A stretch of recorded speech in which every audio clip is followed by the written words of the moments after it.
আমন্ত্রণ সবাইকে road two democracy অনুষ্ঠানে সঙ্গে আছি আমি সেলিম আমরাও খান। অনুষ্ঠানটি শুক্র থেকে রবি এই ৩ দিন এই সময়ে আরটিভিতে নিয়মিত সম্প্রচার হয়। দর্শক, ত্রয়োদশ জাতীয় সংসদ নির্বাচনের দিনক্ষণ নিয়ে চলছে জল্পনা কল্পনা। কেউ বলছেন সরকারের ইচ্ছে থাকলে এবছরই সম্ভব, কেউ বলছেন পূর্ণ সংস্কার শেষে ভোট হোক, আবার কেউ বলছেন যত দ্রুত নির্বাচন দিয়ে ক্ষমতা হস্তান্তর করা হবে ততই মঙ্গলজনক। দ্রব্যমূল্য নিয়ন্ত্রণ ও দ্রুত সংস্কার শেষে জাতীয় নির্বাচন এবং বিদ্যমান পরিস্থিতিতে কর্মসূচি ঘোষণার বিষয়ে সমমনা দলগুলোর সঙ্গে বৈঠক করছে বিএনপি। বাংলাদেশ জামায়াতে ইসলামীর দাবি, আগে গণহত্যার বিচার হতে হবে, নির্বাচন প্রয়োজনে আরও পরে দেয়া হোক। এদিকে চলতি মাসেই জুলাই আন্দোলনে নেতৃত্ব দেওয়া ছাত্রদের রাজনৈতিক দল আসতে যাচ্ছে। দলের নাম এখনও চূড়ান্ত না হলেও দলের নেতৃত্বে কারা আসছে তা নিয়ে আলোচনা চলছে রাজনৈতিক অঙ্গনে। বিএনপির ভারপ্রাপ্ত চেয়ারম্যান তারেক রহমান বলেছেন, মতপার্থক্য থাকলেও দেশকে এগিয়ে নিতে আমাদের ঐক্যবদ্ধ থাকতে হবে। 6 মাসের নীরবতা ভেঙে 1 থেকে 18 ফেব্রুয়ারি পর্যন্ত ঘোষণা করেছে ক্ষমতাচ্যুত আওয়ামী লীগ বিভিন্ন কর্মসূচি। তবে তাদের কর্মসূচির ঠেকানোর ঘোষণা দিয়ে রেখেছে গণঅভ্যুত্থানে অংশ নেওয়া রাজনৈতিক শক্তিও। এমন একটি বাস্তবতায় আজ আমাদের আলোচনা বিষয় রাজনীতি ঐক্য অনৈক্য। আর এই বিষয়ে আলোচনার জন্য আজ আমাদের সঙ্গে স্টুডিওতে আছেন বিএনপির জাতীয় নির্বাহী কমিটির সদস্য অ্যাডভোকেট রফিক শিকদার, জাতীয় নাগরিক কমিটির সহ মুখপাত্র মোহাম্মদ মিরাজ মিয়া এবং সুপ্রিম কোর্টের আইনজীবী অ্যাডভোকেট আবু হেনা রাজ্জাকি। দর্শক, আপনি আলোচনা অংশ নিতে পারেন। টেলিভিশনের পর্দায় দেখানো নম্বরে ফোন করে প্রতিক্রিয়া দিতে পারেন, জানাতে পারেন মতামত, প্রশ্ন করতে পারেন, লিখতে পারেন ফেসবুকেও। যাচ্ছি মূল আলোচনা বিষয়ে রাজনীতিতে ঐক্য অনৈক্য। প্রথমে শুরু করতে চাই রফিক শিকদার, আপনাকে দিয়ে শুরু করতে চাই। আপনি বলুন যে এই নির্বাচনে কিন্তু নানা রকম, রফিক শিকদার আপনি দৃষ্টি আকর্ষণ করছি, অর্থাৎ রাজনীতিতে বর্তমান যে প্রেক্ষাপটের সৃষ্টি হয়েছে গণ অভ্যুত্থানের পর, অর্থাৎ বিএনপি চাচ্ছে দ্রুত নির্বাচন, অন্যদিকে যারা গণ আন্দোলনে অংশগ্রহণ করেছে তাদের ভিতরে নির্বাচনে কিন্তু নানা রকম মত পার্থক্য আছে। যেমন আমি ভূমিকায় বলেছি, জামাত বলছে আগে গণহত্যার বিচার হতে হবে, ছাত্ররা বলছে সংস্কারকে হতে হবে। যে নানামুখী প্রেক্ষাপটের কারণে অনেকে বলছে যে অনেকের সৃষ্টি হচ্ছে নির্বাচনকে কেন্দ্র করে। এই প্রসঙ্গে আপনি কি বলবেন? ধন্যবাদ আপনাকে, ধন্যবাদ আরটিভির সামনে যারা আজকে আলোচনায় আসছেন তাদেরকে এবং যারা দেখছেন সবাইকে শুভেচ্ছা জানাচ্ছি। আজ 1 ফেব্রুয়ারি, ভাষার মাস, ফেব্রুয়ারি মাস। শহীদ সালাম, রফিক, বরকত, জব্বার সহ যারা ভাষার জন্য রক্ত দিয়ে গেছেন তাদেরকে বিনম্র শ্রদ্ধা জানাই। আজকের এই দিনে আপনি যে রাজনীতিতে ঐক্য অনৈক্য যে টপিকসটি এনেছেন, আমি বলবো যে রাজনীতিতে ঐক্য অনৈক্য এটাও একটা রাজনীতির বিউটি, এটা রাজনীতির সৌন্দর্য। এটা মেনে নেওয়ার ক্যাপাসিটি থাকতে হবে, মেনে নেওয়ার মতো সেরকম শক্তি সক্ষমতা থাকতে হবে। কিন্তু আমরা স্বাধীনতার পরে যে রাজনৈতিক দলটি নিজেরা মুক্তিযুদ্ধের ধারক বাহক বলেছিল আওয়ামী লীগ, এই দলটি কোনো দলকে সহ্য করতে পারত না, কোনো মতকে সহ্য করতে পারে নাই, কোনো পত্রপত্রিকা সহ। জানেন যে জানুয়ারি মাসের যে 25 তারিখ গেল, তারা সমস্ত দল বন্ধ করে, পত্রিকা বন্ধ করে মাত্র 4টি পত্রিকা রেখে বাকশাল প্রতিষ্ঠা করেছিল আওয়ামী লীগ। আমরা কিন্তু বিএনপি বহুদলীয় গণতন্ত্রে বিশ্বাস করি, আমরা সাংবাদিকদের মতামতকে বিশ্বাস করি, স্বাধীনতা বিশ্বাস করি, সকল রাজনৈতিক দলের আপনার ইচ্ছার প্রতিফলন ঘটবে সেটাও আমরা বিশ্বাস করি। এখানে বিএনপি একটা বড় রাজনৈতিক দল। এখানে বাংলাদেশে যে কবার স্বাধীনতার পরে নির্বাচন হয়েছে, বিএনপির সাথে বিএনপি সুষ্ঠু অবাধ নির্বাচনে ততবারই বিএনপি সবচেয়ে বেশি ভোট পেয়েছে এবং জয়লাভ করেছে। বেগম খালেদা জিয়া সবচেয়ে জনপ্রিয় নেত্রী, 5টি আসনে তিনি নির্বাচন করেছেন সমগ্র বাংলাদেশের মধ্যে, 5টিতে তিনি জয়লাভ করেছেন। প্রকারান্তরে শেখ হাসিনা 3টিতে নির্বাচন করে 91 সালে আপনি জানেন যে 2টাতে হেরেছে। ঢাকাতে একটি আসনও পায় না, গোপালগঞ্জে একটা পেয়ে পার্লামেন্টে এসেছিল। বিএনপি এই সংগ্রামের মধ্যে 17 বছর সংগ্রাম করেছে হাসিনা ফ্যাসিস্ট রেজিমের বিরুদ্ধে। এই সংগ্রামের ধারাবাহিকতায় সাধারণ ছাত্রদের একটা অংশ এসে বৈষম্য বিরোধী আন্দোলনে সে অংশ আন্দোলন করে। জামাত ইসলাম 17 বছর খুব বেশি আন্দোলন করতে পেরেছে বলে আমার মনে হয় না, তবে তাদের উপরও নিপীড়ন নির্যাতন কম হয়েছে সেটা আমি বলবো না। জামাত ইসলামের এক নেতা তো ফাঁসিতেও ঝুলিয়েছে, সেটাও সত্য। ছোট ছোট ক্রিয়াশীল রাজনৈতিক দল আছে কিছু, যাদের সংখ্যায় খুব বেশি না হলেও তারা মাঠে সরব ছিল গণতন্ত্রের লড়াইয়ে, সেটাও সত্য। অনেক বিদগ্ধ সাংবাদিকরা লড়াই করেছে, কখনো কখনো টেলিভিশনে, কখনো কখনো লেখালেখির মধ্য দিয়ে, সেটাও সত্য। আর বিএনপি মাঠে ঘাটে হাটে বাজারে সকল অঙ্গনে গণতান্ত্রিক সংগ্রাম করেছে। কখনো কখনো আওয়ামী লীগ এরা আয়না ইয়েতে বসে এসি রুমে বসে বলেছে যে বিএনপি কি শান্তি মিছিল করে, বিএনপি কি কালো পতাকা মিছিল করে, বিএনপি কি পথসভা করে, সে আবদুল্লাপুর থেকে সাদাবাদ হেঁটে যায়, বিএনপি পাগল হয়ে গেছে, ওরা হারিয়ে গেছে, ওরা লিফলেট বিতরণ করে। কিন্তু আওয়ামী লীগ জানে নাই, এই ফ্যাসিস্ট আওয়ামী লীগ জানে নাই যে এটাই গণতন্ত্র, মানুষের কাছে যাওয়ার এটাই পথ। তারেক রহমানের সিদ্ধান্তক্রমে বিএনপির যে রাজনীতি এখন আজকে এরা হয়তো বুঝবে কিনা আমি জানি না, তবে মানুষের বোঝার সময় হয়ে গেছে যে তারেক রহমান সাহেবের বিএনপির ভারপ্রাপ্ত চেয়ারম্যান, তিনি বিএনপির জাতীয় নেতৃবৃন্দকে নিয়ে মিটিং করে করে যে সিদ্ধান্তগুলো দিতেন, কর্মসূচিগুলো দিতেন, এই কর্মসূচিগুলো আওয়ামী লীগ রাজনৈতিকভাবে মোকাবেলা করতে ব্যর্থ হয়েছে। এবং ব্যর্থ হয়েছে বলে আজকে তাদেরকে পালিয়ে যেতে হয়েছে। কখনো কি কোথাও শুনেছেন পৃথিবীতে যে প্রধানমন্ত্রী পালানোর সাথে সাথে পার্লামেন্টের 300 মেম্বারও পালিয়ে যায়? কখনো কি শুনেছেন যে রাজনীতিবিদরা চোরাপথে চোরা চালানোর মতো, চোরাকারবারিদের মতো চোরাপথে হারায়, পালায়? কখনো কি শুনেছেন যে স্বতন্ত্র এমপিরাও পালিয়ে যায়? আওয়ামী লীগের প্রথম সারি দ্বিতীয় সারি নেতারাও পালিয়ে যায়। জাতীয় কর্মসূচিও তাদেরকে দেখা যায় না। তাদের নেতা মুজিবুর রহমান সাহেবের, শেখ মুজিবুর রহমান সাহেবের 15 আগস্টের খিচুড়ি রান্না করতে তাদেরকে কোথাও দেখা যায় নাই। বাধা আসবে তো পরে, কোথাও কি শুনেছেন যে বাধা দিয়েছে খিচুড়ি রান্না করতে? সাহসী পায় নাই তারা। বুদ্ধিজীবী দিবসে 16 ডিসেম্বরে তাদেরকে দেখেছেন যে পতাকা নিয়ে তারা এসেছে, ফুল নিয়ে এসেছে সম্মান জানাতে? কিসের মুক্তিযোদ্ধার দল তারা? তারা পলাতক দল, তারা পালিয়ে গেছে। যারা পালিয়ে যায় তারা হারিয়ে যায়। সুতরাং আমি বলবো যে আগামীতে সুষ্ঠু নির্বাচন হতে হবে। নির্বাচনটি আপনি যে প্রশ্নটি এনেছেন যে ছাত্ররা কেউ কেউ বলছে, সেটা সত্যি তারাও বলতে পারে, তাদেরও বলার রাইট আছে, তারা বলছে, কিন্তু তার অর্থ এই নয়। আমরা যেটা বলতে চাই, 5ই আগস্ট আমরা যে একটা ছাত্র গণ অভ্যুত্থানের মধ্যে দিয়ে ফ্যাসিস্টকে পতন ঘটিয়েছে, এই 2025 সালের 5ই আগস্টে, একটি 24শে আগস্টে আমরা তাদেরকে পরাজিত করেছি। 5ই আগস্ট 2025 সালে একটি নির্বাচন হতে পারে, জাতীয় নির্বাচন। তাহলে এই দেশের সাধারণ মানুষ, সকল স্তরের মানুষ আরও বেশি উচ্ছ্বাসে উল্লাসে যে ভোট কেন্দ্রে যাবে। ধন্যবাদ। আবারও আসবো রফিক শিকদারের পর্যায়ে যাচ্ছি। মোহাম্মদ মিরাজ মিয়া, আপনি বলেন জাতীয় নাগরিক কমিটির সহমুখপাত্র, আপনি বলেন যে আপনারা দল গঠন করে যাচ্ছেন, বিশেষ করে বৈষম্যবিরোধী ছাত্র আন্দোলন আপনাদের অংশগ্রহণ আছে, সেখানে সক্রিয় অংশগ্রহণ আছে এবং একটি দল গঠন করতে যাচ্ছেন, যা নিয়ে ব্যাপক আলোচনা হচ্ছে।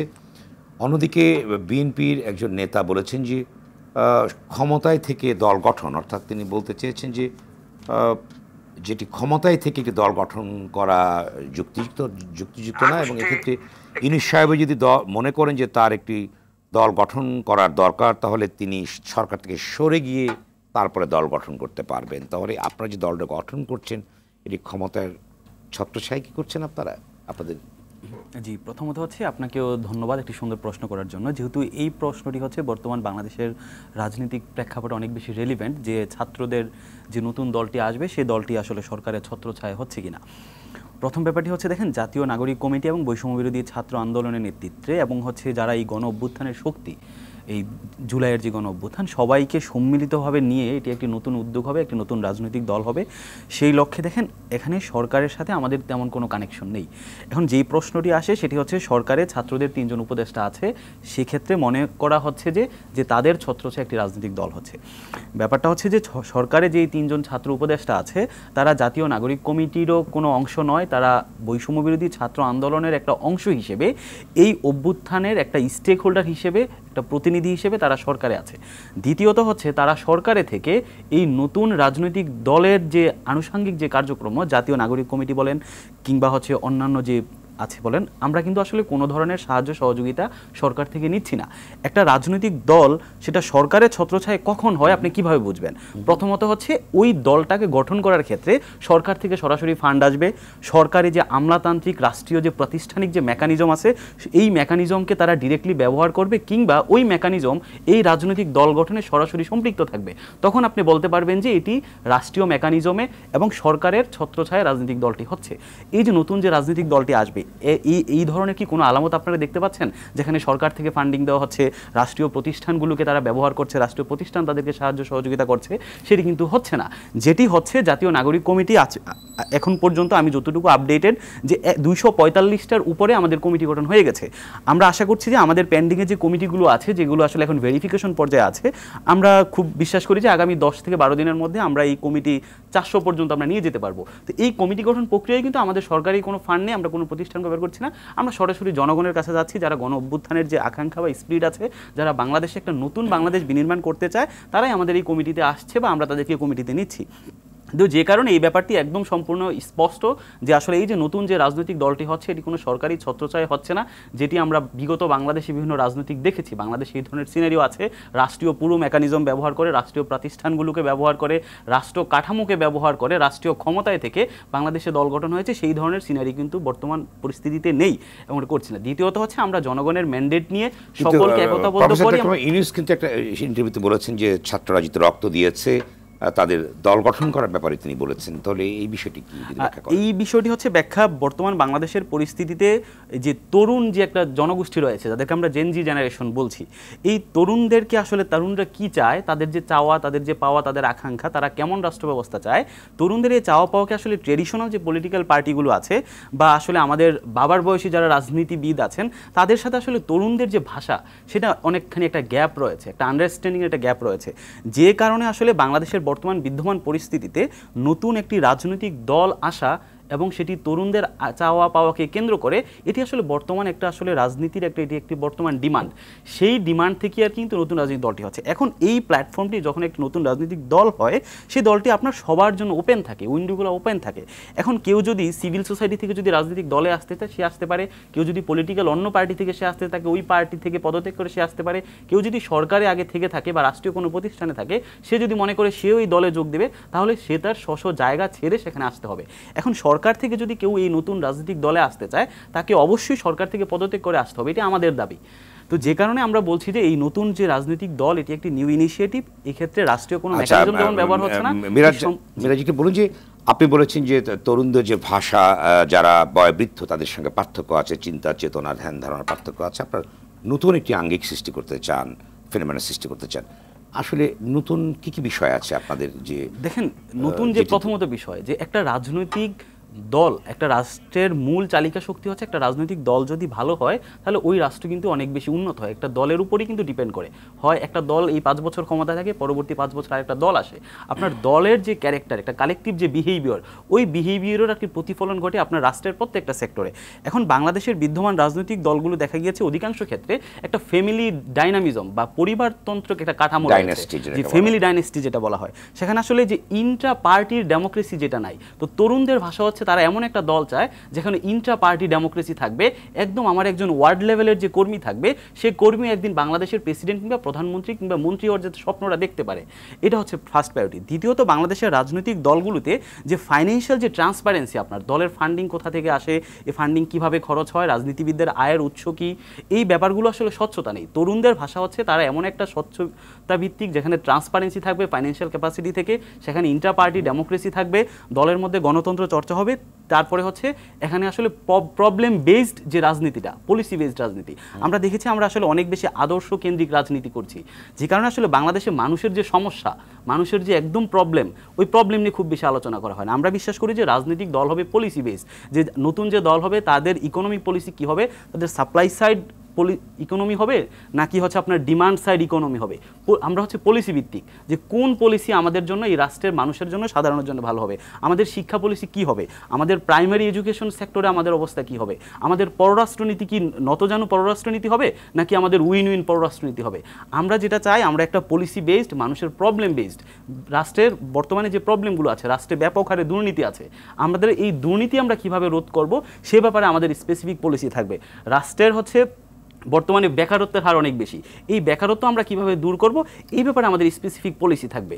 তো যে কারণে আমরা আসলে সেক্টর বেসড এই বাংলাদেশে বর্তমানে কি কি প্রবলেম আছে সেগুলো আইডেন্টিফাই করে সেটা অল্টারনেটিভ সলিউশন কি আছে সেটার উপর ভিত্তি করে রাজনীতি হবে।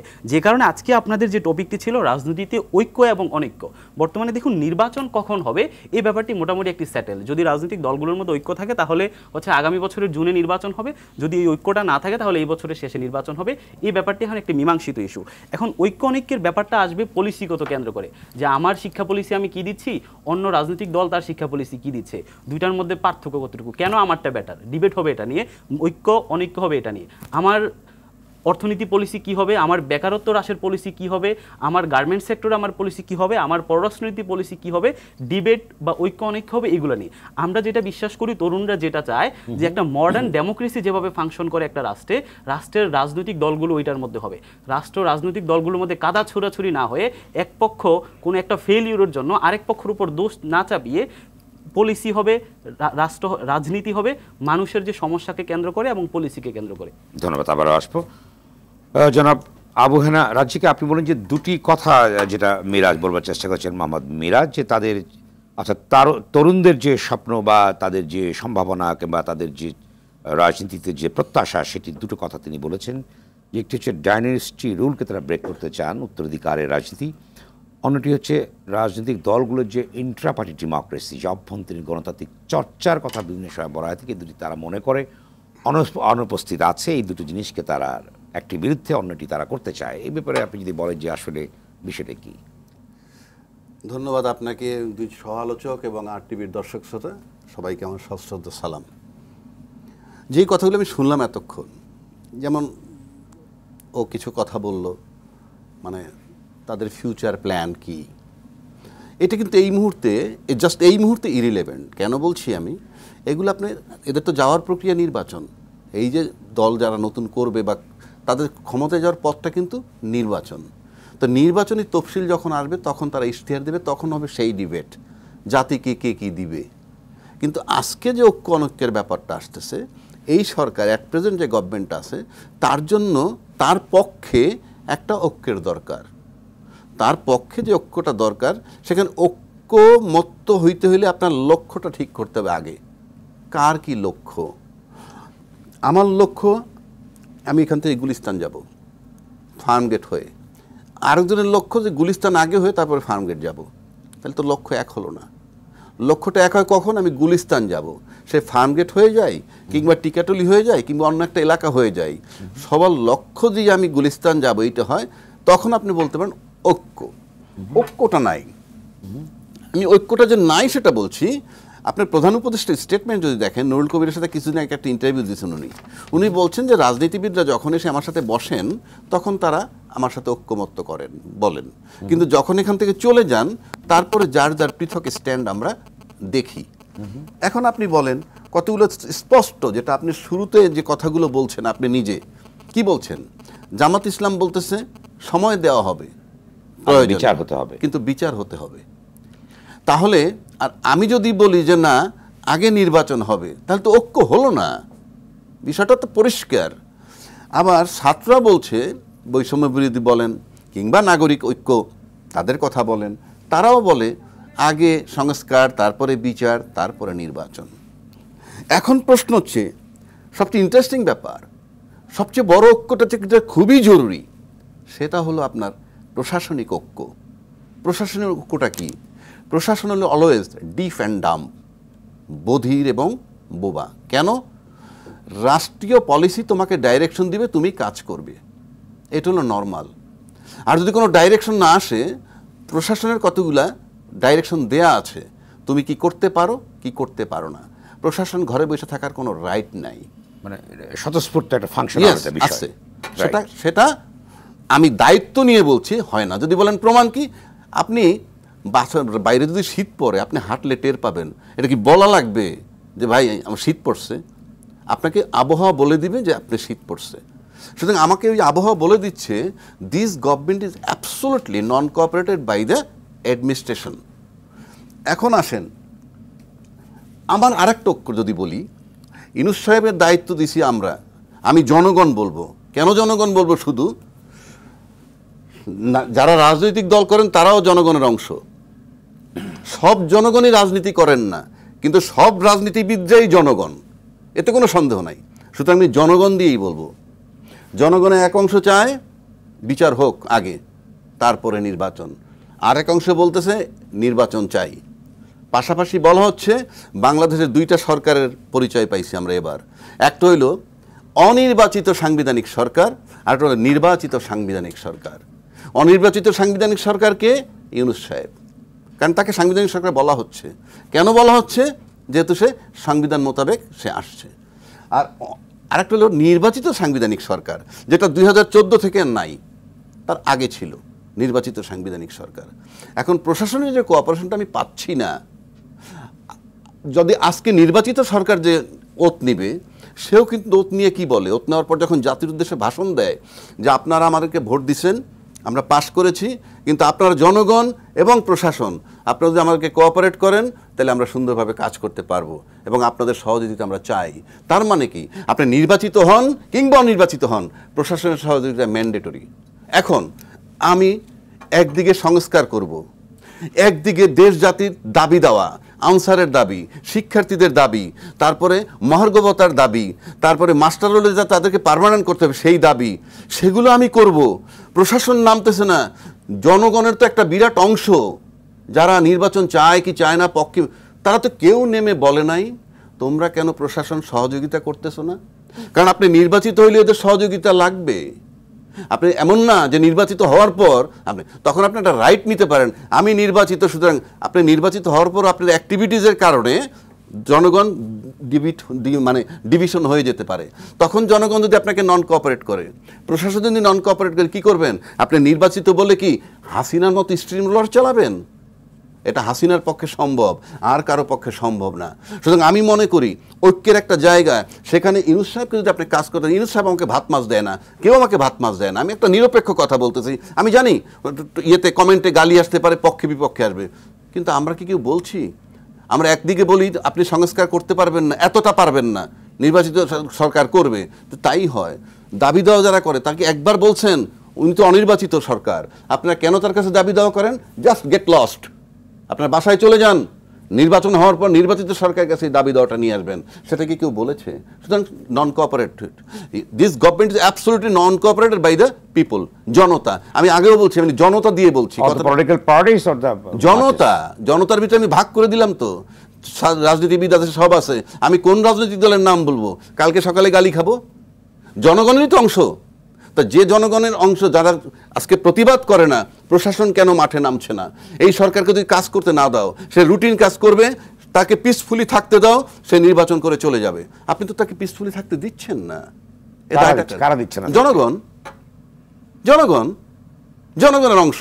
ও দিচ্ছে না বা আমি দিচ্ছি না, জনগণ। আপনি দল বলতে চাইছেন না, জনগণ। কথাটা তো শেষ, জনগণ।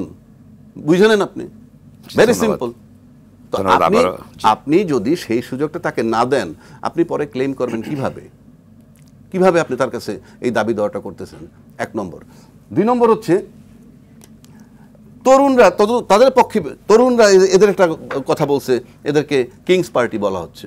আচ্ছা, এত দ্রুত আপনাদের 250টা 300টা কমিটি বা অফিস হয়ে গেল বিভিন্ন জেলায়, এটা তো ইটস এ কোশ্চেন মার্ক। কীভাবে হলো?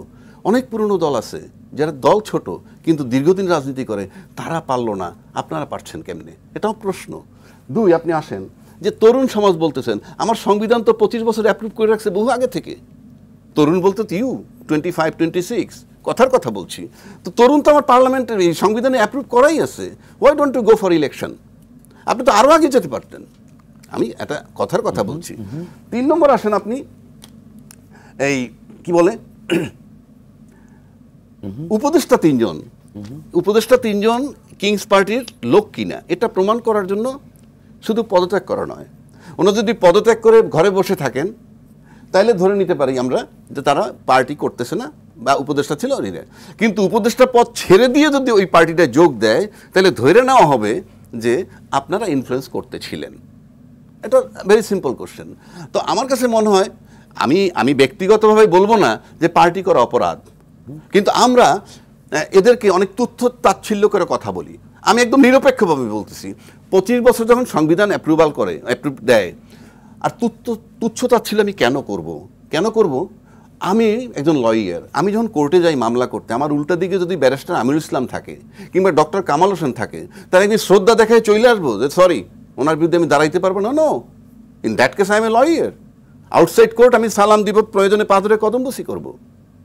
কিন্তু আমি রাজনৈতিক বক্তব্য দিতেছি, তো রাজনৈতিক বক্তব্য দিলে যদি আমার নাতির সমান, আমার এটা বেয়াদব, কথার কথা বলছি, কিংবা মান্যগণ্য নাই, আপনি আপনার নিজের ছেলেকে বলতে পারবেন বেয়াদব, যার বয়স 22, 23, 24, 25? Either he will leave your house or he will make you bound to leave that house. আজকের যুগ সেরকম, এগুলোকে মেনে নিতে হবে। সে তো রাজনৈতিক বক্তব্য দিচ্ছে, আপনি সেটাকে রাজনৈতিকভাবে মোকাবেলা করেন। কে আমার নাতির সমান, কে আমার ছেলে, কে বেয়াদব? আমি পার্সোনালি, তারাও তো এক সময় ছাত্র ছিল, ছাত্র রাজনীতিবিদ ছিল তারা। আপনি 25তম অ্যালাউ করতেছে পার্লামেন্টের এমপি হওয়ার জন্য, তো যার বয়স 25 এবং এখন প্রস্তাব আসছে 21, আমি ধরে নিলাম সেটা হচ্ছে না, 25 তো হয়েছে, তো 25-এর নিচে তো মাঠে মোটামুটি কেউ নাই। You must pay respect to them. আপনি ইলেকশন করে যদি 25-26 বছর একটা ছেলে এমপি হয়ে যায়, তাকে সচিব স্যার বলবে কেন? বয়সের কারণে নাম ধরে ডাকবে। আমি আবারও আসবো আপনার কাছে বনরাজ্যে। কি রফিক সাথে আপনি বলুন যে ইসলামী আন্দোলনের ফয়জুল করিম যিনি বলেছেন যে, অর্থাৎ তিনি বলতে চেষ্টা করেছেন যে রাজনৈতিক দলের পদ পদবি ব্যবহার করে নেতাকর্মীরা আঙ্গুল ফুলে বটগাছ হয়েছে, তাদের রাজনীতির সংস্কার করতে হবে একটি। অন্যটি বলছেন যারা রাজনীতিকে অর্থ উপার্জনের হাতিয়ার বানাচ্ছেন তারাই অতীতে দেশকে 5 বার দুর্নীতির চ্যাম্পিয়ন করেছে। অর্থাৎ একটা ডিবেট সৃষ্টি হচ্ছে যে দলগুলো গণ অভ্যুত্থানে অংশগ্রহণ করেছে, একটি রেজিমের পতন ঘটিয়েছে, তাদের ভিতরে এই বিশাল ডিবেটগুলো সৃষ্টি হচ্ছে। এতে করে লক্ষ্য নির্বাচন, গণতন্ত্রায়ন, এই বিষয়গুলো কি ক্ষতিগ্রস্ত হবে কিনা বা পারসেপশন সৃষ্টি হবে? দেখুন, আজকে বিএনপির চেয়ারপারসন কার্যালয়ে আমাদের বিএনপি স্থায়ী কমিটির সদস্য নজরুল ইসলাম খান একটা কথা বলেছেন যে ফেসিবাদের পতন হয়েছে, কিন্তু আমরা যে দেশে যে গণতন্ত্র প্রতিষ্ঠার জন্য যে ফেসিবাদের পতন করেছি, আমরা কিন্তু এখনও গণতন্ত্রটাকে আমরা প্রাতিষ্ঠানিক রূপ দিতে পারি নাই। সেই জন্য আমরা নির্বাচন চাচ্ছি, সুষ্ঠুবাদ নির্বাচন। সুষ্ঠুবাদ নির্বাচন ছাড়া কখনো গণতন্ত্র প্রতিষ্ঠা হয় না, জবাব দিতে থাকে না। এবং একটা রাষ্ট্রের মালিকানা হচ্ছে জনগণ। রাষ্ট্রকে সরকারের সাথে আর সরকারকে একটি রাজনৈতিক দলের সাথে মিলিয়ে ফেলা কখনো উচিত না, যেটি আওয়ামী লীগ করেছিল, একসাথে মিলিয়ে ফেলেছিল। আমরা আজকে আন্দোলন করার মধ্য দিয়ে জনগণের মালিকানা জনগণের কাছে ফেরত দিয়েছি। এখন আমরা দ্রুত একটি সুষ্ঠু নির্বাচন চাচ্ছি। এই কারণে আপনার যে টপিকসগুলো, আলোচনাগুলো আজকে করলেন বা নিয়ে আসলেন, এই অনেকগুলো কিন্তু হয়, তৈরি সৃষ্টি করতে চায়। কারা করতে চায়? যারা পতিত, যারা পলাতক, যারা ব্যর্থ, যারা গণতন্ত্রহীন, যারা দেশকে পিছনের দিকে নিয়ে যেতে চায়, যারা দেশকে করদরাজ্যে রাখতে চায়, যারা প্রতিবেশীদের কাছে বিলিয়ে দিতে চায়, যারা যারা অর্থনীতি এবং দুর্বল পররাষ্ট্রনীতি করে বাংলাদেশকে একটি দুর্বল অকার্যকর রাষ্ট্র হিসাবে পৃথিবীর মানচিত্রে প্রতিষ্ঠা করে গেছে, সেই দল আওয়ামী লীগ। সুতরাং আমি বারবার সেই জন্য বলছি যে আমরা যতবারই স্টুডিওতে আসবো, যতবারই লিখবো, যতবারই বলবো, এই ফ্যাসিস্ট আওয়ামী লীগকে আমাদের জনগণের সামনে আনতেই হবে, তাদের কথা আমাদের বলতেই হবে। আমরা এখানে এসে আমরা শুধু বেশিক্ষণ সময় নিয়ে আমরা জামাতকে বকা দেব না। জামাতের ভুলভ্রান্তি আছে, তারা 86 সালেও আওয়ামী লীগের সাথে মিলিয়ে নির্বাচন গিয়েছে, জাতীয় পার্টি নির্বাচনে। তারা 96 সালে তত্ত্বাবধায়ক সরকারের দাবিতে আওয়ামী লীগকে নিয়ে মাঠে আন্দোলন করেছে আওয়ামী লীগের সাথে, সেটাও সত্য। কিন্তু এই সময়টায় আবার তারা যে পুলিশগুলো আওয়ামী লীগের আমাদের বুকে গুলি করেছে, তাদেরকে তারা রাজপথে ফুল দিয়ে বরণ করেছে, সেটা আমরা দেখেছি। সুতরাং এখানে জামাত খুব বড় করে কথা বলার কোনো সুযোগ তেমন নাই।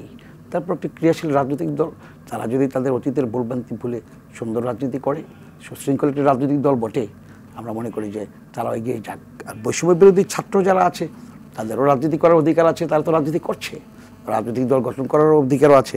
কিন্তু আপনি খুব ভালো করেই জানেন যে 2007 সালে এটিএম আমিন ছিল, মেজর জেনারেল আমিন, সে আপনার ফখরুদ্দিন মনিরুদ্দিনের সবচেয়ে বিশ্বস্ত লোক ছিল। ডিজিএফের যে আপনার এই একটা অংশ, আপনার এটা বলে সিটিআইবি, সেটা সে পরিচালক ছিল। তাকে দায়িত্ব দেওয়া হয়েছিল যে দল থেকে ভেঙে এনে সংস্কার প্রতিষ্ঠা করে নির্বাচনের দিকে নিয়ে যাওয়ার জন্য, বিএনপি আওয়ামী লীগকে ভেঙে ফেলার জন্য -2 ফর্মুলা করে। সে সেদিন চেষ্টা করেছিল, ব্যর্থ হয়েছে। এবং সে এটাও বলেছিল যে যারা ভেঙে আসবে তাদেরকে নির্বাচিত করবে, কিন্তু সকল ব্যস্ত হয়েছে। রাজনৈতিক দল গঠন করা তো যায়, বিএনপি তো বহুদলীয় গণতন্ত্রে বিশ্বাস করে, ছাত্র রাজনীতি করবে ভবিষ্যতে, এখনো ছাত্র রাজনীতি করছে, জাতীয় রাজনীতি করবে। কিন্তু রফিক সাহেব, সংস্কারের যে প্রসঙ্গটি আসছে, অর্থাৎ বৈষম্যবিরোধী ছাত্র বিশেষ করে বিএনপির পক্ষ থেকে কিন্তু এই আন্দোলনের আগেই 2 বছর আগেই কিন্তু সংস্কারের প্রস্তাব তোলা হয়েছিল যে সংস্কার ছাড়া, যৌক্তিক সংস্কার ছাড়া প্রকৃত টেকসই সাস্টেনেবল গণতন্ত্র বাংলাদেশে আসতে পারে না। তো সে সংস্কারের কী হবে, এর বিষয়টি কী দাঁড়াবে? এবং ছাত্ররা তো বলছে, অন্যরা বলছে যে সংস্কার প্রক্রিয়া সম্পন্ন করে নির্বাচন হলে সেটা সাস্টেনেবল হবে পরবর্তী পর্যায়ে। সেক্ষেত্রে আপনার দৃষ্টিভঙ্গি কি, কতদূর সংস্কার করলে আপনার নির্বাচনটি? না, নির্বাচন এখানে প্রশাসনের যে একটা সমস্যা সঙ্গে চলতেছে, যেটা আমার ভাই বলে গেছেন যে রাজনৈতিক দলগুলো, তিনি রাজনৈতিক দলকে একদম অ্যাড্রেস করে বলেন নাই, আমরা ইন্টেরিয়াম গভর্নমেন্টকে কিন্তু শুরু থেকে সহযোগিতা করছি। বিএনপি বড় রাজনৈতিক দল, আমরা করছি, এবং যে সকল রাজনৈতিক সংগঠনগুলো রাজপথে গণতন্ত্রের জন্য লড়াই করেছিল, আর আকারে ছোট হলেও তারা কিন্তু এই সরকারকে সহযোগিতা করে যাচ্ছে, তারা যেন একটা সঠিক সময় একটা সুন্দর নির্বাচন করতে পারে সেই আঙ্গে যে সহযোগিতা করছে। আপনি ভালো করে জানেন যে গত 15 বছর বিএনপি করে না, কিন্তু মেধাবী অফিসার আছে অনেক, যারা বঞ্চিত পদোন্নতি থেকে, প্রমোশন থেকে, তাদের ন্যায্য পাওনা থেকে, তাদেরকে কিন্তু অনেকেরই কিন্তু আজ পর্যন্ত তাদেরকে কিন্তু সেই জায়গাগুলোতে দেওয়া হয় নাই। এবং আপনি জানেন ভালো করে, এখন কি তারা আছে? না না, তারা এখনও বঞ্চিত আছে অনেকে। এবং কি 15 বছর যারা সুবিধা ভোগ করেছে প্রশাসনের বিভিন্ন জায়গায়, এখনও তারা বহাল তবিয়তে আছে। সেই জায়গায় আমরা আমাদের বক্তব্য যে তারা যদি সেখানে থাকে, তো সরকারকে অসহযোগিতা তো তারাই করছে, বিএনপি নয়, রাজনৈতিক দল নয়, জনগণ তো নাই। দাবি যেটা বলছেন জনগণের বা বিভিন্ন সংস্থার দাবি, তাদের দাবি তারা করবেই। যেমন যে প্রাথমিক শিক্ষকরা দাবি করছে নবম গ্রেড, দশম গ্রেড, সহকারী শিক্ষকদের দশম গ্রেড, প্রধান শিক্ষকদের নবম গ্রেড, এই দাবি করবে, তাদের দাবি তো ন্যায্য দাবি, দাবি মেনে নিতে হবে। প্রাথমিক শিক্ষাকে আমাদের শক্তিশালী করতে হবে, শিক্ষা, স্বাস্থ্য সকল অঙ্গ নিয়ে আমাদের কাজ করতে হবে। কিন্তু এই সরকার এই অল্প সময়ে এত কাজ তো এই সরকারের পক্ষে সম্ভব নয়।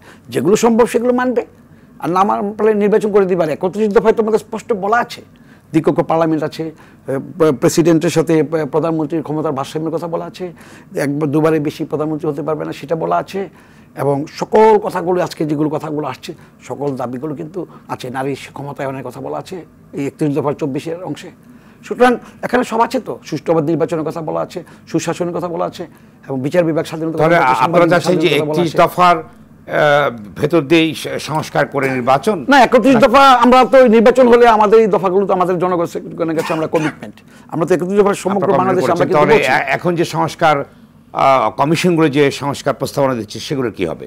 না, সেগুলো তো ইতিমধ্যে কিছু জমা পড়েছে, বাকিগুলো জমা দিয়ে আমি তো বিশ্বাস করতে চাই যে এই বছরই তো একটা সুষ্ঠুবাদ নির্বাচন হতে পারে, আগস্ট, নভেম্বর, সেপ্টেম্বর একটা নির্বাচন হতে পারে। যেহেতু দেশে একটি নির্বাচিত অর্থাৎ নির্বাচন প্রত্যাশা করছে বিএনপি সহ বিভিন্ন দল, এবং অনেকে বলবার চেষ্টা করে দিচ্ছি জনপ্রতিনিধিশীল সরকার ছাড়া দেশে যে আইন শৃঙ্খলার যে অবনতি, অর্থনৈতিক অবস্থা যে অবস্থায় আছে, নাজুক পরিস্থিতি অনেকে বলবার চেষ্টা করছেন, তার কোনো বিহিত করা সম্ভব নয় যদি নির্বাচন না হয়। আপনি কি বলবেন এই প্রসঙ্গে? এই জন্যই নির্বাচনটা জরুরি। জি, প্রথমত হচ্ছে এটি একটি, দেখেন নির্বাচন, আমরা যখন নির্বাচন শব্দটা বলি এটার সাথে কিন্তু অনেক কিছু জড়িত। আপনার নির্বাচন কমিশন যেমন জড়িত, আপনার এই নির্বাচন আয়োজন করার ক্ষেত্রে আপনার রাষ্ট্রের প্রতিষ্ঠানগুলো জড়িত, আপনার প্রশাসন জড়িত, আপনার স্থানীয় প্রশাসন যে সেটাও জড়িত। তো এখন হচ্ছে আপনি যখন নির্বাচনটি দিবেন, এই নির্বাচন আয়োজন করার পুরো প্রক্রিয়া যারা থাকে, এই প্রক্রিয়াটা দেখা যাচ্ছে যে ফেসিবাদী আমলের তৈরি একটা প্রক্রিয়া, একটা ফেসিবাদী স্ট্রাকচার রয়েছে। তো এখন আপনি যদি গত 15 বছরের ফেসিবাদী স্ট্রাকচার রেখে হুবহু ওইটাকে রেখে যদি আবার একটা নতুন নির্বাচনে যান, তাহলে মানুষ আসলে শুধু এবারই ভোট দিতে পারবে। যেটা আমি এর আগেও আরটিভিতে বলেছি যে 2008 সালে কিন্তু মানুষ উৎসবমুখর পরিবেশেই ভোট দিয়েছে। তারপরে 3টি নির্বাচন, আপনার 14, 18, তারপরে যে 24-এর যে ইলেকশন হলো, মানুষ কিন্তু ভোট দিতে পারেনি। তো এখন আপনি যদি ওই পূর্বের ওই ভোট দিতে না পারার ওই সিস্টেমকে হুবহু রেখে আপনি যদি 1 বছর একটা নির্বাচন আবার এখন দিয়ে দেন, তাহলে আপনার কি হবে, এইবারই মানুষ ভোট দিতে পারবে, পরবর্তীতে আর নির্বাচন হবে কিনা একটা আশঙ্কা থেকে যায়। যে কারণে আমরা চাই যে মানুষ বারবারই ভোট দিক, এবারও যেমন ভোট দিবে, প্রতি 5 বছর পর পর মানুষ যাতে সুষ্ঠু এবং নিরপেক্ষভাবে তার ভোটটা দিতে পারে। এখন নির্বাচন ইস্যুতে আমি এটাও প্রথমেই বলেছি যে এটা আসলে একদম ডিফাইন্ড, যে এই বছরের শেষে আর না হয় হচ্ছে আগামী বছর। তো নির্বাচন নিয়ে আর বিতর্কের সুযোগ নাই। এখন ঐক্য অনেকের জায়গাটা এই জায়গায় যে এই যে নির্বাচন যেটা করবে, এই নির্বাচনী যে কমিশন আছে, এই কমিশন কিভাবে একদম নিউট্রালি নিরপেক্ষভাবে কাজ করতে পারবে, এই জায়গাটাতে আসলে সকল রাজনৈতিক দল এবং স্টেক হোল্ডারকে এক জায়গায় আসতে হবে। দ্বিতীয়ত, এই নির্বাচনের সাথে যে প্রশাসন জড়িত, এই প্রশাসনের মধ্যে যে গত 3টি ইলেকশন কারা কারা জড়িত ছিল, মানে দিনের ভোট রাতে নেওয়ার সাথে সাথে কারা কারা জড়িত ছিল, এদেরকে আইডেন্টিফাই করে এই জায়গাটা একটা সংস্কার। আপনি কি বলবেন যে 15 বছর আগে যে নির্বাচনের প্রক্রিয়া যেগুলো ছিল স্বাধীনতার পর থেকে, সেই নির্বাচনের প্রক্রিয়াগুলো সঠিক ছিল? শুধু 15 বছরই ব্যতিক্রমগুলো ঘটেছে, বিষয়টি কি তাই দাঁড়ায়? না দেখেন, স্বাধীনতার পর থেকে তো হচ্ছে আপনার একদম মিলিটারি আমরা গভর্নমেন্টের মধ্যে দিয়ে গিয়েছি। তারপরে 90 থেকে বাংলাদেশের ইলেকটোরাল প্রসেসে মূলত 1991-এ আমরা ঢুকি। তো 1991 এর পর থেকে 1996, তারপরে 2001, তারপরে 2008 বাংলাদেশে মোটামুটি আসলে নির্বাচনের মানদণ্ডে এই 4টি নির্বাচনকে মানে তুলনামূলক ভালো বলা হয় আর কি। তো যে কারণে আমরা বলছি যে একদম মানে এই নির্বাচনের সাথে যে বেসিক স্ট্রাকচার, আপনার নির্বাচন কমিশন যাতে স্বাধীনভাবে কাজ করতে পারে, এই নির্বাচন কমিশন আপনার শক্তিমত্তা বৃদ্ধি করতে হবে। দ্বিতীয়ত হচ্ছে আপনার পুলিশ প্রশাসন যারা এই নির্বাচনের সাথে জড়িত থাকবে সেই জায়গাটায় কিভাবে স্বচ্ছতা নিয়ে আসা যায় সেটি করতে হবে। দ্বিতীয়ত হচ্ছে আমরা বলছি যে এই যে বিএনপি তার যে 31 দফা, এই 31 দফার আসলে অনেক দফাই কিন্তু আসলে এই যে সংবিধান সংস্কার কমিশন থেকে শুরু করে যে কমিশনগুলো গঠিত হয়েছে তাদের কিন্তু প্রস্তাবেও তাদের আছে। তাহলে বিএনপি ক্ষমতায় গিয়ে এই সংস্কারগুলো বাস্তবায়নের চেয়ে এই সরকার যদি কিছু বাস্তবায়ন করে, একটা ফ্রি ফেয়ার ইলেকশন করে দিতে পারে, সেটা আসলে আমাদের জন্য, সবার জন্য, এটা রাষ্ট্রের জন্য মঙ্গলজনক। যেমন তাছাড়াও বিএনপির যে 31 দফা, সেখানেও কিন্তু কিছু সমালোচনার জায়গা থাকে। যেমন আমি আর এই ভিতরে একটা প্রশ্ন করি, আপনি বলছেন যে এই সমস্যাগুলো তো দীর্ঘদিনের দাবি, মানুষের কাঙ্ক্ষিত একটি সুন্দর সমাজ এবং গণতান্ত্রিক ব্যবস্থার জন্য নিঃসন্দেহ সন্দেহ আছে, কিন্তু গত 5 কিংবা 6 মাসে অর্থনীতির অবস্থা যেখানে গিয়ে দাঁড়িয়েছে কিংবা আইন শৃঙ্খলা অবস্থা যেখানে গিয়ে দাঁড়িয়েছে, অর্থাৎ যেটি আবু রাজ্যকে বলবার চেষ্টা করলেন যে প্রশাসনে তেমনভাবে সহযোগিতা করছে না, যার ফলে জনগণের ভিতরে একটি মিশ্র প্রতিক্রিয়া সৃষ্টি হচ্ছে। রাজনৈতিক দলগুলো কিন্তু উদ্বেগ প্রকাশ করছে। যেমন গণ অধিকার পরিষদের সভাপতি নুরুল হক নুরু বলেছেন, আইন শৃঙ্খলার উন্নতি ও দ্রব্য নিয়ন্ত্রণের জন্য সরকারকে আরও আন্তরিক হতে হবে এবং সরকারই বলবার চেষ্টা করছেন। তবে এই বিষয়গুলিকে আরও অবনতি হওয়ার সম্ভাবনা আছে কিনা, জনজীবন আরও বিপন্ন হওয়ার সম্ভাবনা আছে কিনা, তাহলে কীভাবে সেগুলোকে সামাল দেওয়া যাবে?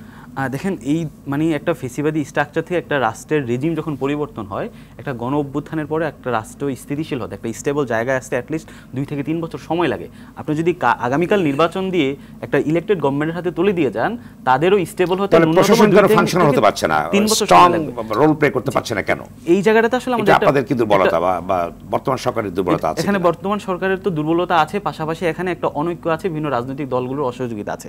আমি আপনাকে প্রথমত যেটা বলেছিলাম যে দেখেন, সংবিধান সংস্কার থেকে বলেছে যে একজন প্রধানমন্ত্রী সে জীবনে 2 বার বেশি হতে পারবে না, কিন্তু বিএনপির 31 দফায় আছে যে পরপর 2 বার। এখানে একটা ঘাপলা আছে, তরুণ সমাজ চায় যে জীবনে 2 বার হতে পারবে না। তো যে কারণে আমরা মনে করছি এই সরকার যদি অ্যাটলিস্ট এই সংস্কারটা করে যেতে পারে যে 2 বার মানে 2 বার। দ্বিতীয়ত হচ্ছে দেখেন, বিএনপির দ্বিকক্ষ বিশিষ্ট তাদের 31 দফায় যেমন আছে, এই সংবিধান সংস্কার কমিশনেরও দ্বিকক্ষ বিশিষ্ট আছে। এখন সমস্যাটা হচ্ছে বিএনপির যে দ্বিকক্ষ উচ্চকক্ষ হবে, সেই উচ্চকক্ষতে কারা আসবে সেটা আসলে সিলেকশনের ভিত্তিতে, তারা ডিফারেন্ট রিপ্রেজেন্টেটিভকে তারা বেছে নিয়ে আসবেন দ্বিকক্ষে। কিন্তু আমরা এই তরুণ সমাজ যেটা চায় যে দ্বিকক্ষ যারা থাকবে সেটা আসলে হয় প্রপোর্শনাল রিপ্রেজেন্টেটিভে আসতে হবে এবং তাদের কাছে আইন প্রণয়নের যে ক্ষমতা সেটাও থাকতে হবে। তা পার্থক্যটা জায়গা দেখেন যে বিএনপি তাদের 31 দফায় আছে, তারা জাতীয় সরকার গঠন করবে। এখন আমরা বলছি আপনি যখন জাতীয় সরকার গঠন করবেন, তাহলে আপনার পার্লামেন্ট এটা আসলে ফাংশনাল পার্লামেন্ট হবে না। কেন হবে না? আপনার বিরোধী দল তাহলে কি হবে? তো যে কারণে আমরা বলছি যে এই সরকার তার ন্যূনতম একদম বেসিক যে স্ট্রাকচারগুলো রয়েছে, সেই স্ট্রাকচারে যাতে একদম কিছু বেসিক কিছু পরিবর্তন এনে দিয়ে যেতে পারে, সেজন্য আসলে রাজনৈতিক সবগুলো দলকে যেমন একমত হতে হবে এবং এই সরকারকেও আর একটু বলিষ্ঠ ভূমিকা পালন করতে হবে। এখন এই যে বারবার ঐক্য অনৈক্যের যে গত আপনি 5 মাসের যদি হিস্ট্রি নিয়ে টান দেন, যে ছাত্ররা চেয়েছিল যে রাষ্ট্রপতি, এই রাষ্ট্রপতি থাকবে না, তো এখন আপনি ঐক্য বলতে বিএনপি বলার চেষ্টা করছে যে এই রাষ্ট্রপতিকে যদি সরাই তাহলে হচ্ছে এখানে অনৈক্য তৈরি হবে, বিভেদ তৈরি হবে। এখন ছাত্ররা যখন বলে যে এই ফেসিবাদী স্ট্রাকচারে রাষ্ট্রপতি থাকবে না, এখন রাজনৈতিক দলগুলো যদি বলতো যে হ্যাঁ এই রাষ্ট্রপতি তিনি ফেসিবাদী স্ট্রাকচারে এসেছেন, এই রাষ্ট্রপতি থাকার দরকার নাই, তাহলে তারাও যদি ছাত্রদের সাথে একতাবদ্ধ হতো, ওইটাই কিন্তু ঐক্য এবং যেটা জনগণ চায়। দ্বিতীয়ত হচ্ছে দেখেন, ছাত্ররা চেয়েছে যে নতুন একটা সংবিধান প্রণয়ন হবে। এখন বিএনপি বলছে যে না, হু আর ইউ, আপনি নতুন সংবিধান করার কি, আপনার তো ম্যান্ডেট নাই, নির্বাচনী যে সরকার আসবে তারা সংশোধন করবে। এখন এই রাজনৈতিক দলগুলো যদি দেশের স্বার্থে বলতো হ্যাঁ আমরাও নতুন সংবিধান চাই, ওইটাই হচ্ছে ঐক্য। ছাত্ররা একটা ঘোষণাপত্র চেয়েছে, বিশ্বের যেখানেই গণ অভ্যুত্থান হয় সেখানে ওই গণ অভ্যুত্থানে একটা ঐতিহাসিক বা দালিলিক ভিত্তি থাকে। সেখানে আপনি ফ্রেঞ্চ রেভলিউশন বলেন, আমেরিকান রিভলিউশন বলেন, আপনি ইয়াতে বলেন, তিউনিসিয়াতে বলেন, সব জায়গায় কিন্তু একটা ঘোষণাপত্র থাকে। এখন আমরা যখন 31শে ডিসেম্বর ঘোষণাপত্র দিতে গিয়েছি, তখন কিন্তু আসলে বলা হয়েছিল যে এটা সকল রাজনৈতিক দলগুলোকে নিয়ে হবে, কিন্তু আমরা দেখছি যে এখন রাজনৈতিক দলগুলো নানা অসহযোগিতার কারণে এই ঘোষণাপত্র কিন্তু এখন একটা লেন্দি প্রসেসে গিয়েছে। এখন ঐক্যটা হচ্ছে আপনাকে দেখতে হবে যে নিজের দলের দিকে না থেকে আসলে রাষ্ট্র কাঠামোর জন্য কোনটা গুরুত্বপূর্ণ সেটা হচ্ছে। দেখেন, আমি এখানে জাতীয় নাগরিক কমিটি থেকে এসেছি, আমার কিছুটা জাতীয় নাগরিক কমিটির পক্ষ থেকে বা ছাত্রদের পক্ষে আমার কিছুটা বায়াসনেস থাকবে।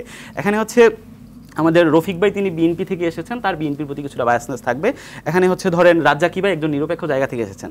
এখন আমি জাতীয় নাগরিক কমিটি থেকে আসলেও আমার ওই বায়াসনেসটা থাকলেও অ্যাটলিস্ট কোনটা সত্য, সত্যকে সত্য বলা এবং কালোকে কালো বলা, এই গার্ডস যাতে আমাদের থাকে। তরুণ প্রজন্ম আসলে এটাই চায় যে আমার দলীয় স্বার্থের পাশাপাশি কোনটা বৃহত্তর সাথে উপযোগী সেটা আমরা চাই। তো যে কারণে আমরা আসলে বলছি যে এই যে রাজনৈতিক ঐক্য অনৈক্য এটা আসলে নির্বাচন কেন্দ্রিক আর এখন নেই। এখন যেটা আছে সেটা হচ্ছে আসলে এই যে নির্বাচনটা কিভাবে হবে, এই নির্বাচনটা যাতে শুধু এবারই না হয়, এই নির্বাচনটা যাতে প্রতি 5 বছর পর পর উৎসবমুখরভাবে হতে পারে। অ্যাটলিস্ট বেসিক সংস্কার এবং নির্বাচন এটা একই সাথে চলতে পারে। আপনার যে সংস্কার, আপনার যে যত কিছু আছে এই সংস্কারই আপনাকে নির্বাচনের দিকে নিয়ে যাবে। যে কারণে আমরা বলছি এই সংস্কারই হবে এই নির্বাচনের যে ম্যান্ডেট সেটাই আর কি। আগে নির্বাচন এবং সংস্কার এই বিতর্কে না গিয়ে দুইটাকে কিভাবে একসাথে কোঅপারেটিভলি কাজ করা যায়, সেক্ষেত্রে ছাত্রদের থেকে শুরু করে রাজনৈতিক দল থেকে শুরু করে সকল স্টেক হোল্ডার থেকে শুরু করে সবাইকে এক জায়গায় নিয়ে আসা যায়, সেটাই হওয়া উচিত আগামী যে নির্বাচন হওয়ার আগ পর্যন্ত। আপনি কি সম্ভাবনা দেখছেন যে এক জায়গায় আসবে, এই ঐক্যমত হবে এই সমস্ত জায়গায়? মনে হচ্ছে যে অবস্থা চলছে, যে অবস্থা চলছে এই ক্ষেত্রে আসলে খুবই টাফ একটা সিচুয়েশন, যেহেতু ছাত্ররা নতুন রাজনৈতিক দল নিয়ে আসবে, এখানে আসলে দলীয় ইন্টারেস্ট চলে আসবে। এখন এই জায়গাটা থেকে আমাদের যেটা উচিত হবে যে আসলে জনগণের জন্য কোনটা ভালো হবে। দেখেন বেসিক্যালি আমরা যখন একটা রাজনৈতিক দল, আমি ধরেন একটা রাজনৈতিক দল, আমি যখন জনগণ বলি আমি আসলে ওই বৃহত্তর জনগণকে কল্পনা করি না, আমি আমার সাপোর্টারদেরকেই জনগণ হিসেবে আমি উল্লেখ করি। ঠিক এরকমভাবে জনগণ আসলে আমার রাজনৈতিক দলের নেতাকর্মী সাপোর্টারদেরকে জনগণ না ভেবে আসলে রাষ্ট্রের জনগণের তাদের বেসিক যে প্রতিদিনকার যে জীবন ধারণ সেখানে আসলে কোনটাতে ইম্প্যাক্ট ফেলে ওই জায়গাটাতে যাতে আমরা একতাবদ্ধ হই, বাংলাদেশ প্রশ্নে যাতে আমরা একতাবদ্ধ হই, রাষ্ট্রের বেসিক সংস্কারে যাতে আমরা একতাবদ্ধ হই, এই জায়গাটাতে যাতে সবাই আসে সেটা আমাদের পক্ষ থেকে অনুরোধ থাকবে। ধন্যবাদ। আবহানা রাজ্জাকি, আপনি কি বলবেন প্রসঙ্গে? যে কয়েকটি ভাইটার অনেকগুলো বিষয় আনছে, ছোট্ট করে যদি বলেন। বিএনপির 31 দফার কথাও আনছে। প্রশ্ন হচ্ছে কি জানেন, এখানে একটা জুতো আবিষ্কারের কাহিনী মনে পড়ে আমার। মানে প্রথম হলো ধুলাবালি ঝাড়ু দিয়ে শুরু করলো, ধুলা হয়, পানি ঢাললো, কাদা হয়, মুচিয়ে এসে বললো ভাই পাও দুইটা ঢেকে ফেলাও। প্রশ্ন হচ্ছে সংবিধানে এত সংস্কার প্রয়োজন নাই তো। আমি যদি বিশ্বাস করি যে একটা দলের একই সময়ে সভাপতি এবং প্রধানমন্ত্রী হতে পারবে না, কিংবা দুইবারের বেশি প্রধানমন্ত্রী হতে পারবে না, কিংবা দুইবারের বেশি সভাপতি থাকতে পারবে না, যেটা আগে আসে সেটা। এইটা যদি গঠনতন্ত্রে ঠিক করে নেয় তার দলীয় গঠনতন্ত্রে, তাহলে কিন্তু সংবিধান নিয়ে এত সংস্কার আনতে হয় না। আমরা কিন্তু এগুলো শুনতেছি, বাট এখন পর্যন্ত শুনি নাই যে গঠনতন্ত্র সংশোধন হয়েছে। কারো গঠনতন্ত্র নিয়ে আমরা এমনটা শুনি নাই। যদি এইটা হয়ে যায় দ্যাটস অল। কারণ আপনি তো সংবিধান you can change it at any moment. কালকে 2/3 মেজরিটি আসলে আপনি সংবিধানে যাই লেখেন না কেন, কিচ্ছু আসা যায় না, we can change it. But আপনি যদি নিজের ডিটারমাইন্ড হন যে আমরা এটা করব, তাহলে you change yourself first, number 1। Number 2 হচ্ছে আপনি যেমন ভাই কিছু কথা বললো যে নির্বাচিত সরকার ক্ষমতা আসলি, তার আগে কিন্তু ফেসিস্ট সরকারের কথা বলা হয়েছে। এই প্রশাসন ফেসিস্টের সাজানো, 16 বছরের সাজানো। আপনি 5 তলারটা 3 তলা নেন, 3 তলারটা 7 তলায় নেন, 7 তলারটা নিচতলায় নেন, আলটিমেটলি তারাই। তো প্রশ্ন হচ্ছে কালকে সকালে, আজকে যেমন ইউনিয়ন সাহেব is non cooperated by this administration, তো কালকে যদি নির্বাচন হয়ে ইলেক্টেড গভর্নমেন্ট আসে, যে দলটাই ক্ষমতায় আসুক, তাকে কোঅপারেট করবে গ্যারান্টি কি? নাম্বার 1। আর যদি করে তাহলে কেন করবে? সে তো ফেসিস্ট সরকারের সাজানো ইয়ে। তো ফেসিস্ট সরকারের সাজানো প্রশাসন যাকে কোঅপারেট করবে, তাহলে কি ফেসিস্ট সরকারের তারা কি তাকে তাদের জন্য উপযুক্ত মনে করতেছে? তা না হলে ফেসিস্ট সরকার ইলেকশন করে যেই আসুক, কারা আসবে আমরা বুঝলাম, তাতে এই কোঅপারেশন তারা কীভাবে করবে? এটা তো ফেসিস্ট সরকারের। তারা তো এই হিসাব মোতাবেক তো যেই ক্ষমতা আসুক তাকে নন কোঅপারেট করবে, কিন্তু ইলেকশন করে আসলেই তাকে কোঅপারেট করবে, তার গ্যারান্টি কি? করলে কেন করবে? It's a question mark. এইবার আসেন মানে ইউনূস সাহেবের কাজকর্ম দেখা যাচ্ছে না, কি করতে পারছে? দ্রব্যমূল্যের ঊর্ধ্বগতি নিয়ন্ত্রণ করতে পারে নাই। দৃশ্যমান বহু কিছু আছে, অর্থনীতির খাতে কিছু হয়তো টাকা পয়সা আসছে, কিন্তু আপনি আমাকে বলেন কতগুলো কাজ আছে দেখা যায়। আপনি যদি কাউকে ব্রিজ কনস্ট্রাকশন করতে দেন নদীতে, এটার মেয়াদ 2 বছর, যে এর ভিতরে কমপ্লিট করবা, তাহলে দেখবেন যে প্রথম 1 বছর কোনো কাজ দেখা যায় না, 1.5 বছরের মাথায় এসে দেখছে যে পানির উপরে 6 ইঞ্চি উঠছে। তার মানে কি? মেইন কাজ তো পানির নিচে হয়েছে, এটা তো জনগণ দেখে নাই। নদীতে যদি ব্রিজ করেন তাহলে 2 বছরের মধ্যে 1.5 বছরের কাজ দেখা যায় না। তারপর যখন পানির উপরে উঠে গেল, তখন আপনি দেখবেন 6 মাসে বাকিটা হচ্ছে। কিন্তু আপনি তো পানির উপর পর্যন্ত আসতে দিতেছেন না। আমি কোনোভাবে আসতে পারতেছি না, এই ফর ওয়ান্ট অফ মানে কোঅপারেশনের অভাবে আমি আসতে পারি। এইটার দায় কার? এইটার দায় জনগণের, সোজা হিসাব এইটার দায় জনগণের। এইবার আসেন, আমরা এখন ইদানিং এমন কথাও শুনি, আগেই ভালো ছিলাম, এই কথাও শুনি, সোশ্যাল মিডিয়ায় বলে আগে ভালো ছিলাম, মানে এটা কেমন জানেন, আগে ভালো ছিলাম অর্থাৎ আপনি যখন বাক স্বাধীনতা পাইছেন আপনি যা মন চায় তাই বলতেছেন, এটা তো বিরাট অর্জন যত কথাই বলি না কেন। এখন বাক স্বাধীনতার বদৌলতে বলতেছেন কি আমরা আগে ভালো ছিলাম। এটা কেন বলে? ওই ব্রিজের মতো, কারণ নিচ দিয়ে কি হইতেছে দেখা যাচ্ছে না তো, যে আগে ভালো ছিলাম। এটা ঘটনা বলে, ছোট্ট একটা ঘটনা বললেই বুঝবেন যে একটা মেস চালায় 70 জন লোক থাকে, এই মেসের লোকের একটা ম্যানেজার ঠিক করছে যে আমাদের মাসে খাই কত খরচ হতে একটা টাকা দিয়ে আমরা হিসাব নিকাশ রাখবা তুমি, ইত্যাদি ইত্যাদি। এরপরে সে হিসাব নিকাশ করে দিয়ে রাখলো, রাখার পরে ব্যাস একটা সময় তার বিরুদ্ধে অভিযোগ উঠলো টাকা মারার আগরুম বাগরুম ইত্যাদি ইত্যাদি, তখন তাকে পাল্টায় ফেলাইলো। পাল্টায় ফেলানোর জন্য দ্বিতীয় ব্যক্তিকে যখন দায়িত্ব দিছে সবাই টাকা টোকা দিতেছে, এখন দেখতেছে আরও খারাপ চলে। কেন? ওই লোক যখন বাজারে যায় তখন কয় তুমি তো বদলে নতুন ম্যানেজার আইছো, তোমার আগের ম্যানেজারের কাছে আমি 30,000 টাকা পাই, তো 1,000 টাকা দিলে 700 টাকার বাজার দেয়, 300 টাকা কাটে। এইভাবে বিদ্যুৎ অফিসে বিল দিতে গেলে তোমার আগে 80,000 টাকা পাই, কাজেই এইবারের 1200 দাও আর আগের পিছের 500 দাও। ফলে এমন একটা বেকায়দায় পড়ছে সে কিছুই করতে পারতেছে না। তখন ঘরের লোকগুলো বলে আগেরটাই ভালো ছিল। তা আমাদের আগের সরকার ভালো ছিল বল এইভাবে যে কাম অকাম করে গেছে এবং জনগণকে যেভাবে বোকা বানাইতে চায়, জনগণ কিন্তু সেই পরিমাণ বোকা নাই। কাজেই এই যে বলে যে আগেই ভালো ছিলাম ওই অর্থে বলে। তো এখন ইউনূস সাহেব সেই বাটে পড়ছে, মানে উনি এসে কি করবে, বিদ্যুৎ বিল দিবে না পাওনা টাকা দিবে না কি করবে সে, সুতরাং এই কারণে ওনাকে এটা শুনতে হচ্ছে বলে আমি ব্যক্তিগতভাবে মনে করি। আর ফিনিশিং যে কথাটা আমি বলবো, সামনে যে নির্বাচন আসতেছে ত্রিমুখী লড়াই হবে।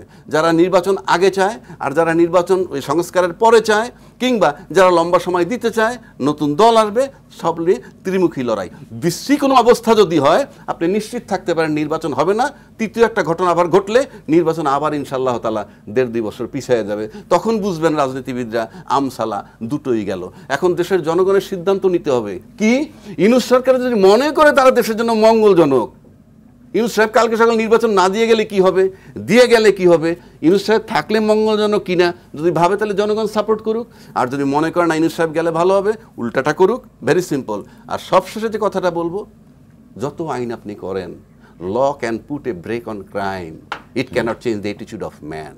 এবং এই অ্যাটিটিউড যারা চেঞ্জ করতে পারে তারা হলো সুফিজম, সুফিবাদে বিশ্বাসী যারা, তারা পারে। সেই মাজার আপনি ভেঙে দিচ্ছেন, জাতির উন্নতি মানে জাতির সামনে বড় দুর্বিষহ পরিস্থিতি আসতেছে, আপনি মাজার ভাঙতেছেন। Who has given you the right to do it? শত শত বছরের যে ঐতিহ্য মাজার দিল কে? ধন্যবাদ। রফিক শিকদার, আপনি কি বলবেন যে নির্বাচন না হলে বা কি হবে, দ্রুত কি দাঁড়াতে পারে, কি করবেন আপনারা? অর্থাৎ মাঝে মধ্যে তো আন্দোলনের কথাও শোনা যায়, যেমন যেটি নজরুল ইসলাম খান বলেছেন, দেশের যে কোনো আকাঙ্ক্ষা পূরণে যুগপৎ আন্দোলন করতে পারি, অর্থাৎ একটি জোটবদ্ধ আন্দোলনের তিনি কথা বলেছেন। নির্বাচন না হলে মানে নির্বাচনের জন্য তো লড়াই হচ্ছে, গণতন্ত্রের জন্য লড়াই চলল এবং 70 বছর লড়াই করলাম, হাজার হাজার নেতাকর্মী নিহত খুন হয়েছে এবং ইলিয়াস আলী, চৌধুরী আলম, সাইফুল ইসলাম হিরু, হুমায়ুন কবির পারভেজ, সিলেটের দিনার, ছাত্রদলের সুমন সহ অসংখ্য নেতাকর্মীকে গুম করা হয়েছে, হাজার হাজার নেতাকর্মীকে হত্যা করা হয়েছে এবং সর্বশেষ জুলাই আগস্টে শত শহীদের, ছাত্রদের, জনগণের রক্তে সিক্ত এই বাংলার পথ। সুতরাং এখানে আমরা তো এই 5ই আগস্টের চেতনাকে আমরা ম্লান হতে দিব না, ব্যর্থ হতে দিব না। ইন্টিরিয়াম গভর্নমেন্টও দেবে না। ইন্টিরিয়াম গভর্নমেন্ট এই আন্দোলনেরই ফসল, এটা হতে পারে না। এমনকি এই যে আজকের এই প্রেক্ষাপটে আমরা যদি বলি যে শক্ত যে প্রাচীর আওয়ামী লীগের 15 বছরের, এটা একটি ভোটারবিহীন একটা আওয়ামী লীগ সরকার যে প্রাচীর গড়ে তুলেছে দুর্নীতির এবং এই দুঃশাসনের, এটা তো এই ইন্টারিম গভর্নমেন্টের পক্ষে ভাঙা সম্ভব নয়। একটা শক্তিশালী জবাবদিহিমূলক নির্বাচিত সরকারের পক্ষেই সম্ভব এবং সেটি হওয়া উচিত। আজকে যারা প্রশাসনে আছে, জেলা প্রশাসনে আছে, তারা কারা? তারা যদি আর 1 বছর 6 মাস 8 মাস পরে তাদের পদোন্নতি হবে, এরপরে যারা যাবে তারা কাদের রিক্রুট বুঝতে হবে। নির্বাচন কারা ক্ষেপণ করতে চায়, কেউ ভুল করে করে হয়তো বুঝতেছে না। ছাত্রদের আপনি বলতে চাইছেন যে জেলা শহরে যারা ডিসিএসপি ইউনো আছে তারা, মানে অর্থাৎ আমি আপনাকে এখনকার বলছি না, আমি বলছি যে গত 15 বছরে আওয়ামী লীগের যে রিক্রুট, তাদের তো অনেকে কিন্তু এখন ডিসি হয়েছে, অনেকে আর আগেও ছিল, কিন্তু যারা নাকি আগামী দিনে 6 মাস পরে 8 মাস পরে যাবে, তারা তো আওয়ামী লীগের আমলে রিক্রুট করা। এবং আওয়ামী লীগ কাদেরকে বাছাই করেছে এটা বুঝতে হবে। সুতরাং আমরা তো চাই না যে এরকম একটি দলীয় যারা নাকি আওয়ামী লীগ যে সকল লোকগুলোকে আপনার রিক্রুট করেছিল তাদের আমলে, সেখানে তো সাধারণ মেধাবী ছাত্রদেরকে সেইভাবে তাদেরকে আসতে পারে নাই। বিসিএস প্রশাসন দেখা গেছে যে যাদের গন্ধ ছিল বিএনপি কিংবা অন্য সংগঠনের, তাদেরকে ছেড়ে দেওয়া হয়েছে। সুতরাং আমি বলবো আরেকটা কথা আপনি বলে আপনাকে, ফজলুল করিম ইসলামী আন্দোলনে তিনি যে বলেছেন, এটা আমার মনে হয় যে 2024 সালের 7 জানুয়ারি যে নির্বাচন করলো আওয়ামী লীগের সাথে দামি আমি যারা, তারা রাতারাতি ব্যবসায় প্রতিষ্ঠা অর্জন রাজনীতিকে ফসল হিসেবে ব্যবসায়ী প্রতিষ্ঠান হিসেবে নিয়েছে। বিএনপিকে মিন করার কথা নয়, কারণ বিএনপি কখনো রাজনীতিকে ব্যবসা হিসেবে নেয় নাই, বিএনপি রাজনীতিকে রাজনীতি হিসেবে নিয়েছে। আর এখানে ছাত্ররা যে সংগঠন করতে চায় তারা করুক না,